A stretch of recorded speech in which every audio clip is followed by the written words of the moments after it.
Racing to the 2025 Kentucky Derby, and let's get an update. And today we're going to take a look at Sandman. He runs in the Arkansas Derby.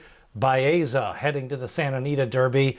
A latest look at the NTRA Top 10. Sorcerer's Silver, an impressive allowance winner on Gulfstream Park.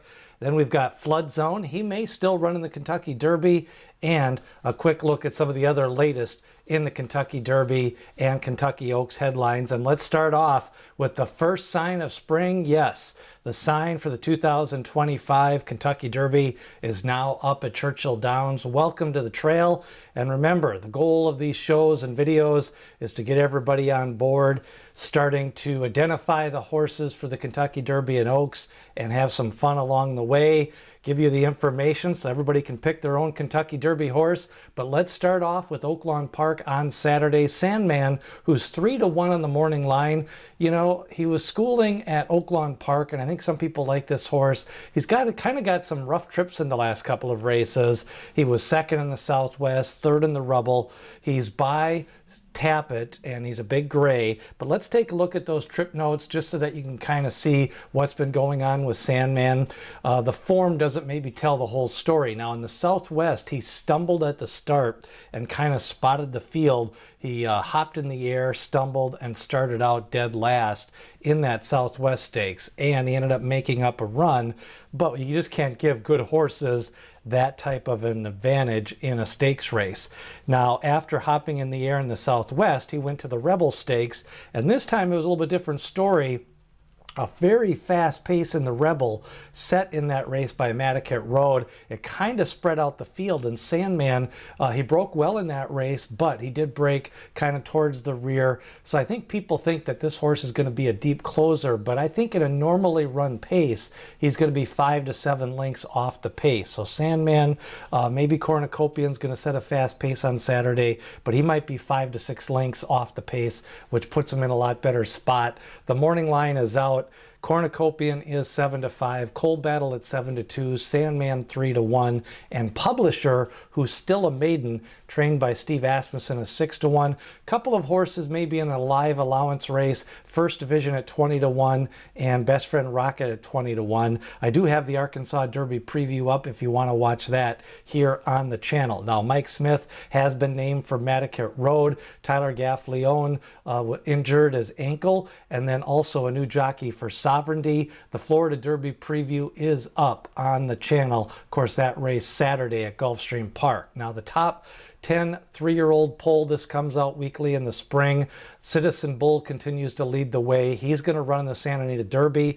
Journalism going to the Santa Anita Derby. Sovereignty to the Florida Derby. Cold Battle riding on Saturday in the Arkansas Derby. So the top 4 horses in the top 10 poll this week are going to be running in the next couple of weeks.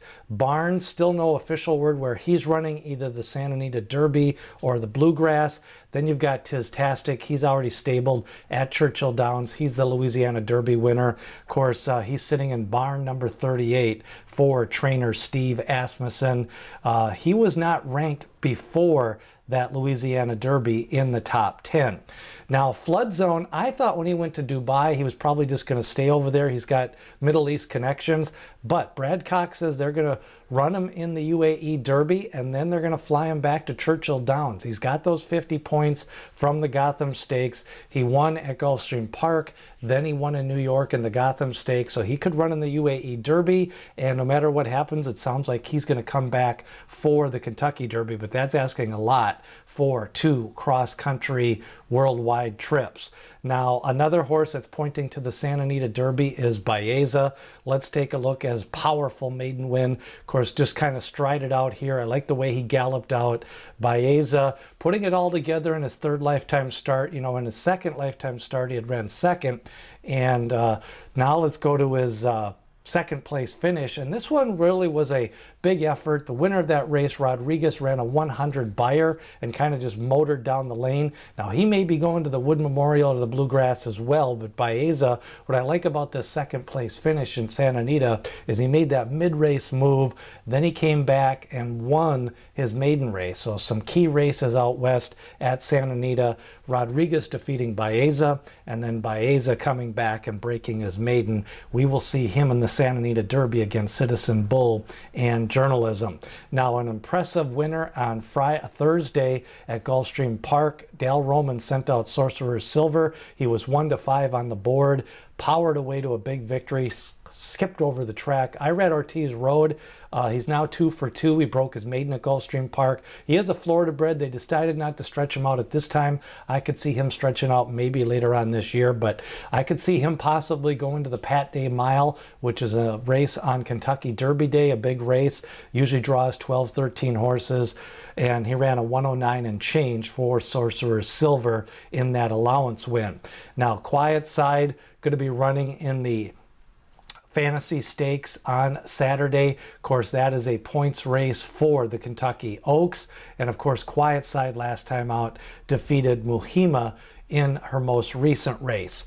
Now, other news and notes, we've got the Santa Anita races lining up. We've got Journalism, Citizen Bull, possibility of Barnes, Baeza, and Westwood. They're still trying to get another couple of horses entered for that race. The Bluegrass is shaping up as a very strong race. East Avenue, Burnham Square, Chancer McPatrick, the Tampa Bay Derby winner Owen Almighty, River Thames, the Fountain of Youth runner-up, American Promise for the coach Dwayne Lucas, and a Render Judgment. The Wood's going to go with Hill Road, third in the Tampa Bay Derby, Garamond third in the Gotham Stakes, Captain Cook, Sand Devil, Rodriguez, and others also pointing for that Wood Stakes. Now, we've got the Florida Derby and the Arkansas Derby this weekend. We go to the Wood Memorial, the Bluegrass, and the Santa Anita Derby. Also, the UAE Derby with Flood Zone. That's shaping up as a 9 to 10 horse field for the UAE Derby. There is one final Japan prep on Saturday to maybe possibly get a Japan horse into the Kentucky Derby, and then the Lexington Stakes coming up on April the 12th. So that is a look at the prep race calendar. We've still got some Oaks prep races. Good cheer already at Churchill Downs after winning the Louisiana Oaks last week. She is now 6 for 6, and she is going to be one of the favorites for the Kentucky Oaks. Now, sign up for the Triple Crown Prospectus comes out every Monday, January through the Belmont Stakes. We go over the 3-year-olds, we talk about maiden winners, we do some weekly rankings, and you can sign up below in the description. I will have some picks for the Florida Derby. Also, that gets you on the list for the Kentucky Derby picks. Sign up below in the description. And remember, like, share, comment, and subscribe. What do you think of Sandman's chances in the Arkansas Derby? What about the jockey switches at Gulfstream Park for the Florida Derby? And what horse are you looking forward to most in the preps? Leave a comment, and remember, Dwayne Lucas always says, people have opinions, horses have the facts.